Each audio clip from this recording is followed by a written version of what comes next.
Now, how about them damn Celtics? All right, we're back with another Boston Celtics video, and today we're looking at another draft prospect. This time, Ryan Conwell out of Louisville. The Ringer just updated their big board, and they have him all the way up at 27, catch and shoot threat, a good scorer, 6'2" without shoes. He's a 22-year-old senior at Louisville. Now, the context here is the Ringer does have him at 27. I don't think it's impossible that he falls to pick 40, where the Celtics have a second rounder. I'm going to check a couple other mocks just to confirm that. But Yahoo has him at 38. Okay, yeah. So I think that is a potential range for him to go. So don't get confused by 27. Maybe it's not impossible the Celtics could like him there, but I think he's maybe more of a 40th overall pick guy. But we'll take a look and see what we think about him. The Athletic, for what it's worth, has him at 36 as well. So the Ringer is high on him. So someone to consider. Yeah, I've literally only heard of him from Tyler. This is the first. I haven't gone too deep into the second round, so me and the listeners are going to learn a lot in this 10, 15 minutes. Yeah, well, he put up numbers. 18.8 points, 4.8 rebounds, 2.7 assists. Shot 34.5% from three, so not amazing, but took 10 a game. So he's a volume shooter. He was unafraid to take them. They compare him to Eric Strickland, Gary Neal, Voshan Leonard, and Cam Spencer. Those are the comps there from the Ringer. We can watch some stuff as well. And I couldn't find an end of season tape for Ryan Conwell, so a lot of these are going to be from January. The No Ceilings tape was posted January 24th, so it's quote unquote mid-season highlights, but we can still get a pretty good idea of the way he was playing up until the tournament and stuff like that. So we can watch this. Yeah, for sure. Let me make this a little smaller, that way we're not in the way. Yeah, it looks like he has role player experience. I'm just reading some of the different scouting reports, strengths and weaknesses. Physical at the rim, finishing 215 with broad shoulders. He uses those to finish incredibly at the rim. He'll utilize wrong foot finishes, throwing pump fakes, laid up with English off the glass, hang midair while absorbing contact, use hop steps. He made 66% of his layups in the half court, with the far majority of them being created using an array of crossovers and powerful drives to get to the paint. He's equally comfortable using either hand inside, as we see in this latest flip up off the glass for and one. This is a little bit of a different wrinkle than what the Celtics have at guard currently. Pritchard can get to the rim and he can finish inside, but it's a lot quickness based. It's not really strength based. Not to say that he is not strong, but there's a lot of patience on display in some of these highlights. I think I can see why Conwell's an encouraging prospect, but we're gonna have to see more tape before we know for certain. You're muted if you're talking. Sorry, yeah. I'm interested to see how much I end up liking him by the end of some of these highlights and stuff. I just don't know who I would take him over, right? Like he seems like a very straightforward type of guard, like the Trey Burke type, with maybe a little bit more muscle, a little bit more size to him to hold up on defense. There's other guards of similar stature that I think I might like better based on having watched them a little bit. Like I watched a Louisville game when I was doing some of my scouting. And I like Conwell, he looked good, but I didn't love him. I like Jaden Bradley more, I think, who's out of Arizona. But who knows? Maybe I'm not reading the room right on Conwell. The shot looks there, though. The driving looks there, though. Confident player. I get it. I think one thing to be mindful of with him is that, we're seeing a lot of on-ball stuff, but I think in the low usage opportunities that have been a part of this, he looks good. He looks comfortable shooting off the catch. I think the numbers reflect that. Yeah, made 41% of catch and shoot threes on 5.3 attempts a game at Louisville. Not bad. Definitely fits into what the Celtics could want from him. I do not see defense is one of the concerns. Slow-footed on defense, gets beat by quicker guards, but he's also smart and can be physical. With lower offensive usage, perhaps he can pick up his defense, but he needs to prove it.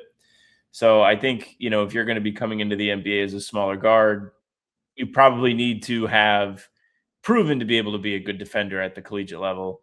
I question how much the Celtics should put into Conwell at the 27th pick, because if you're talking about somebody who can't defend, how are they going to get on the floor for Joe Mazzulla?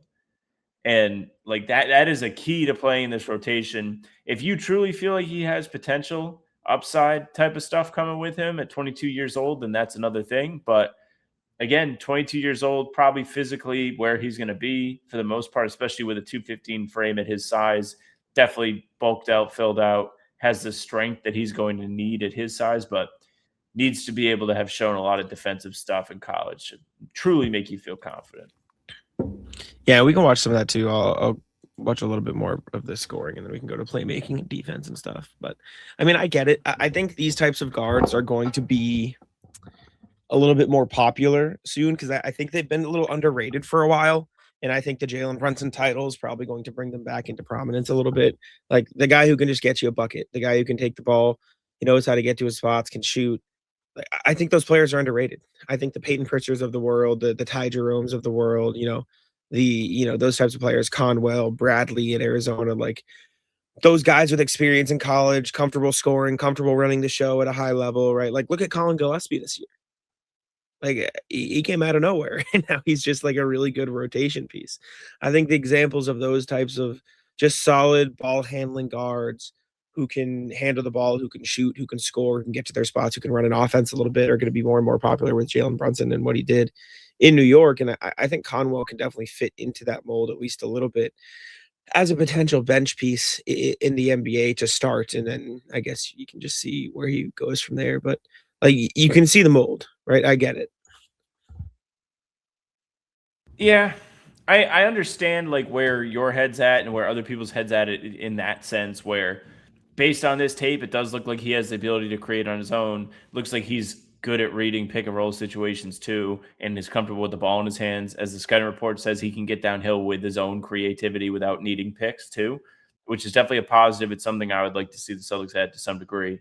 But I just am, I don't know. Something is off-putting about this, and I can't quite put my finger on it beyond the defense not being a calling card, which I still think like you have to be able to hold your own on the end of the floor to even get into games, to be able to prove yourself, to be able to show you have. Now, can the player development staff work on that? Sure. And again, if they feel like there's real potential here and it's worth taking a swing, then that's another story. I can understand it. I can see why. There's definitely things to be excited about here. Some of these passes are really well placed, well read. I think he's under control for the most part on a lot of his drives too, because he's strong enough not to get bumped off his line. That's something that's pretty important for smaller guards.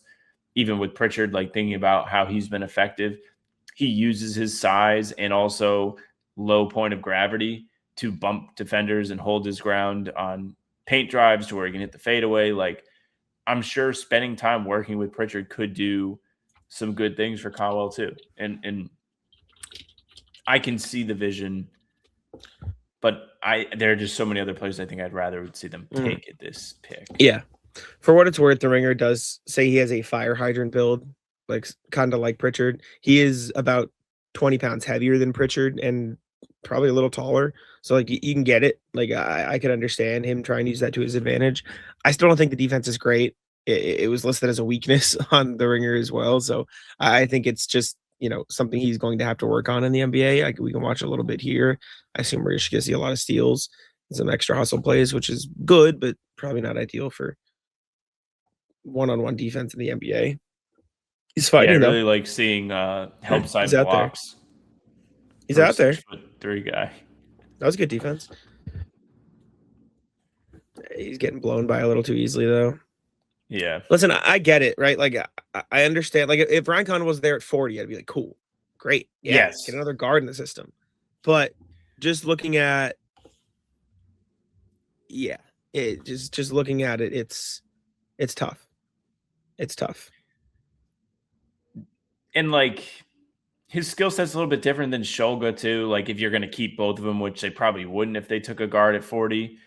But if they still had some hope and they wanted to run them both against each other, have them both play in Maine together, that is something to think about. I think Shulga is more of a perimeter-oriented guy, at least in Maine. With the Celtics, he clearly does not have the confidence to shoot the three ball very well. Conwell can get downhill a little bit more, be more of a creator. But I think the defense will have to come a long way before he's earning minutes in Boston. Yeah. I don't dislike Conwell. It's just at 27, I don't think it would make a ton of sense. I mean, with that kind of makes things a little bit obvious for where we put him on the tier list at. Right next to Caravan. Yeah, I think he belongs in Caravan. Let me add his image here real quick. But I do think I do think he makes more sense as a 40th overall pick guy. I get having him at 27 for the right situation, right? Like if you find a situation where you can't have the ball in his hands a little bit, he can be one of those spark plug, Peyton Pritchard type scorers off the bench for you, give you some buckets, play a role for you. Like I understand that. I just don't think the Celtics are that situation. And so for that, I think 40th pick would make most sense for Ryan Conwell if you are the Celtics, right? Like I wouldn't take him over the guys up here. I think the talent is just too big to not swing on the talent gap. So but yeah, I mean, let us know what you guys think. Maybe we're missing something. Appreciate y'all for tuning in. Leave a like, subscribe, and I'll let Sam take us out. Hey, thank you very much for listening and watching. Make sure you leave a like, comment, subscribe. We're here every single day with new stuff, full pods, Tuesday, Thursday, and Sunday. Next one that drops on Sunday, I'm sure we'll be talking all kinds of Giannis stuff because what else is happening? Other stuff in between. We're doing a lot of these draft videos right now, getting you prepped for next week's 2-night event. So be on the lookout for those things too. Draft night stream coming. Jack will not be there. Jack will be on vacation, but we'll have something on the channel for you. Be on the lookout for that. Nick will be here. I believe we're going to do stuff on First to the Floor. So should be a really fun time. Don't want to miss it. Hit the bell just in case you forget. You can find our stuff on Spotify and Apple too. All pods and recaps there. If you just want those, follow. They will go to your feed. Leave a 5-star review. We'd appreciate that very, very much. You can email us, hbtcpod@gmail.com. Read them every single time we do the show. hbtcpod@gmail.com. Our socials are at How About Them C's for Twitter, Instagram, and TikTok. Facebook's the name of the podcast. All streams are there. They're on YouTube. They're on Twitter. Jack's Twitter is Jack Simone NBA. Mine's at Sam LaFrance NBA. That's it for us. Tic-tac-toe.